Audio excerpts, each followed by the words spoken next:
So Justin, I got a related question for you because so the lady from the UN, Melissa Fleming, kind of used all this COVID talk to bring up the so-called infodemic, another term that they're trying to Yep. coin over there, where people are trying to search for information about COVID and they're being exposed to all this contradictory information. They're getting confused by all these differing viewpoints that are up there. Oh, what are we supposed to do? So, and another panelist, Claire Wardell from Brown University, said, we can't put everything back into the box, that fundamentally our information environment will always be polluted in different ways. So I've been exposed to a lot of this jargon and way of phrasing stuff from the World Economic Forum. So the way that I took this is that, if only we had total control over the internet and social media from the beginning, then we would have ensured that these issues never got out of the box in the first place.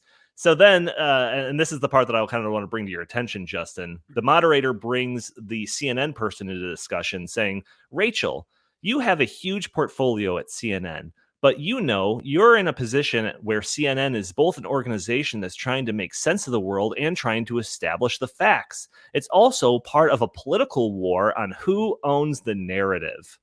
So, I mean, this just reminded me of, what was it, like Mika Brzezinski or something on MSNBC, where she was complaining about how Trump was trying to control like what people thought about news stories. And then she like accidentally said, that's our job. That's the media's job to do that. Right. So, Justin, what do you think about this idea of trying to own the narrative?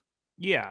I mean, I think that there is no doubt whatsoever that within the World Economic Forum, orbit, and I guess you could say amongst the ruling class in Europe, Canada, and America, there is this very strong sense that has developed over the past, couple of decades. It's always been there to some degree, but over the past decades, we've seen it getting increasingly stronger. And in the past, really since Trump won the election, it's been especially true, where they had at least some semblance of, well, if we tell people what the right ideas are, they will believe us and then they'll do the right things, like within their framework. So right things means whatever they think people should do. Okay. Uh-huh. But then Trump happened and it was like, oh, well, we told them that Trump was a monster and they picked the monster anyway.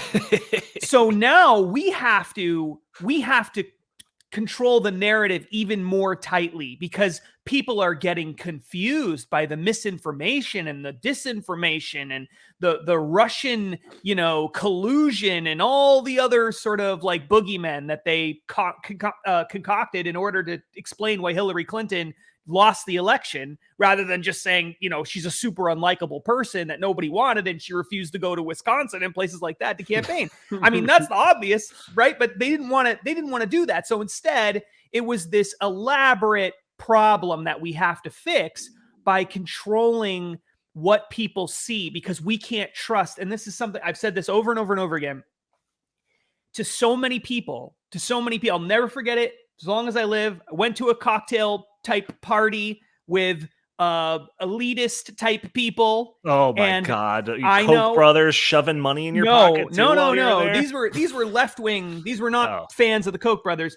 And okay. I'll never forget it. We're talking about people being able to make their own decisions, their own choices in life, and that being the best path forward. And the answer that I got from one of these people at this event, very highly educated person, was, most people are too stupid to know what to do. They don't know what to do. And so we have to give them the answers to these problems. And then they were referred to as, not making this up, as sheep who need to be led in the right direction. And so forever I have said this to many people, in elite people, whether they're on the left or even consider themselves to be on the right. The average person is a stupid sheep that needs to be led. Funny.